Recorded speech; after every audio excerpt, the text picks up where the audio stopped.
எல்லாரும் புரிஞ்சுக்கணும். மாதிரி கீழே மேலே போட்டு எடுத்து போவாங்க. எல்லாம் வந்து அம்மன் தரிசனம் பண்ணிட்டு லைன்ல நின்று எல்லாருக்கும் உண்டு பிரசாதம் உண்டு. இவ்வளவு காய்கறி வாங்கி வச்சிருக்கோம். அமைதியா பொறுமையா லைன்ல நின்று வாங்கிங்க.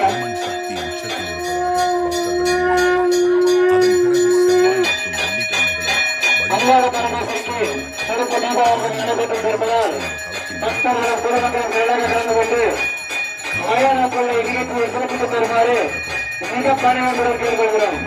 நீங்க மாலையை காப்பாளர் எம். முருகேசன் ஐயா அவர்கள்.